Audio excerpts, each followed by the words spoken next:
Bonjour à tous, j'espère que vous allez tous très bien. Aujourd'hui on se retrouve pour une nouvelle vidéo d'analyse, donc vidéo d'analyse sur le Bitcoin.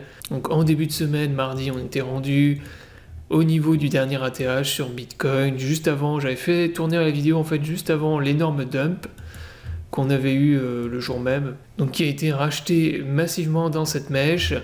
Donc la dernière fois, je vous avais donné les deux supports à surveiller. Donc je vous avais donné le premier support ici, la zone en bleu entre 48 000 et 49 000 $, les deux lignes de tendance. Donc là, vous voyez que sur les deux lignes que je vous ai données, il y en a une qui a été parfaitement respectée, donc c'était celle-ci, la deuxième. Donc là, vous voyez qu'on est venu rebondir.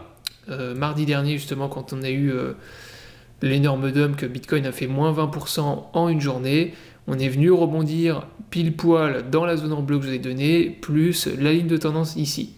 Donc d'ailleurs, moi j'ai racheté sur Bybit avec effet de levier le dump. Donc j'ai posté la vidéo mercredi pour vous montrer le trade.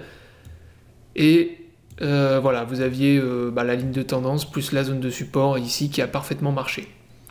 Donc comme d'habitude, la vidéo là, est réalisée sur la plateforme PrimeXBT. Donc PrimeXBT est une plateforme de trading de crypto-monnaies. Vous pouvez trader les crypto-monnaies avec des effets de levier et vous pouvez également faire du copy trading via le co-vesting, donc copier les traders de la plateforme en automatique.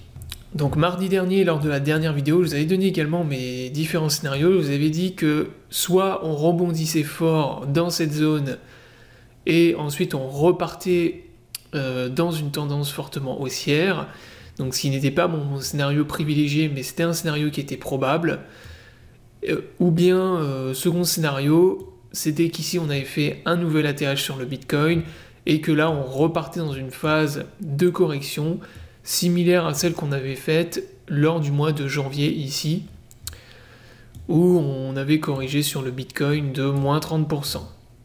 Donc là c'est ce qu'on avait fait lors du mois de janvier.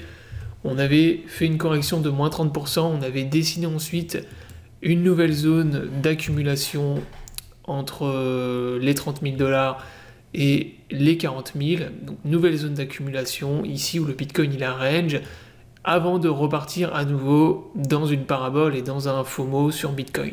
Donc là, je vous avais dit qu'il y avait de fortes probabilités qu'on fasse la même chose cette fois-ci, donc on redessine à nouveau une zone d'accumulation et qu'on fasse un nouveau range sur Bitcoin. Donc nouveau range qui sera ensuite cassé à nouveau et on repartira dans une tendance haussière. Donc là, moi je pense pas du tout qu'on a fait un top, qu'on repart, je veux dire, dans un bear market là sur Bitcoin. Là pour moi c'est juste une phase de correction classique, comme on en a à chaque fois lors des bulles sur le BTC.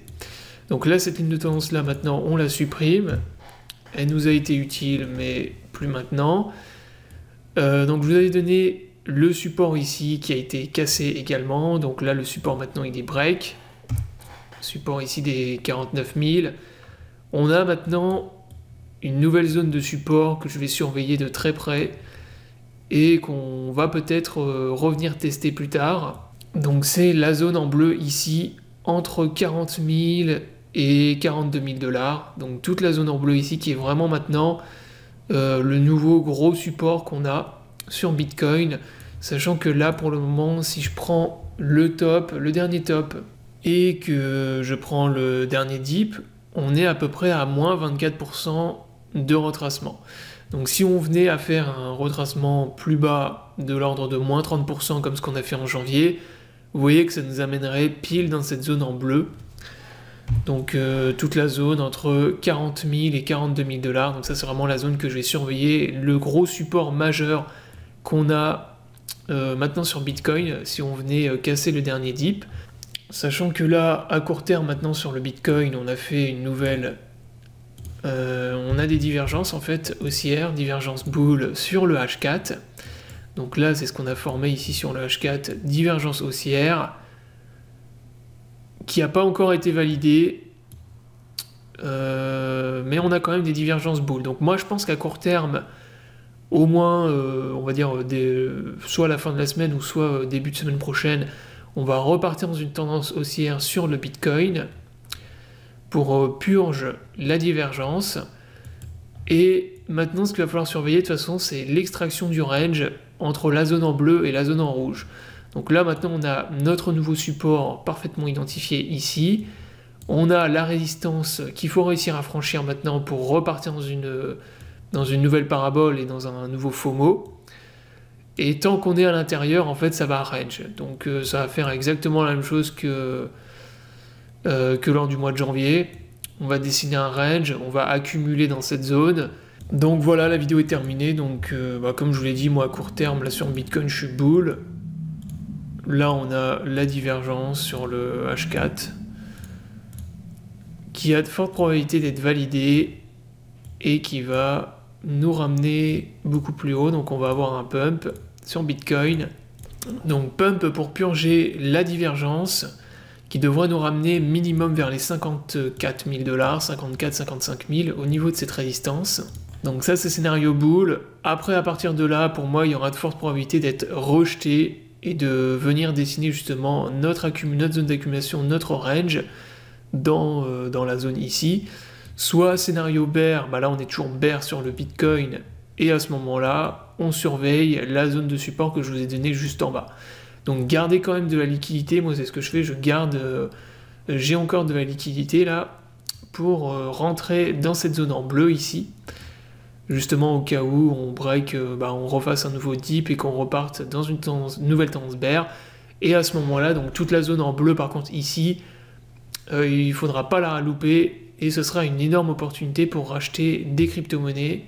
Donc sur le RSI en daily, on commencera également à se rapprocher de la zone de survente sur le RSI, qui sera également une énorme opportunité d'achat.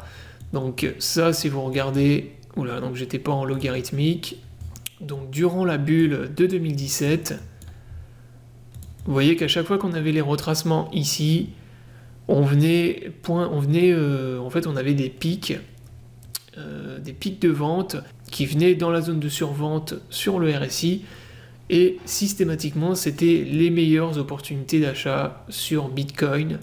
Donc là vous en aviez une là lors du juillet 2017, une autre en septembre 2017 ici, et à chaque fois vous voyez que durant la bulle de 2017 c'était à chaque fois les meilleures opportunités d'achat. Donc là surveillez quand même cet indicateur, donc le RSI en daily, voir si on se rapproche plus tard de la zone de survente. Donc ça c'est également quelque chose que je vais surveiller, et je garderai de la liquidité justement pour pouvoir racheter si ça arrive, si le RSI repasse en zone de survente. À ce moment là moi je all-in toutes les liquidités qui me restent sur Bitcoin et les cryptos. Voilà, donc j'espère que la vidéo vous aura plu, donc je vous invite à vous abonner à la chaîne pour ne pas rater les prochaines vidéos. Je vous souhaite à tous une bonne journée et à bientôt pour une prochaine vidéo.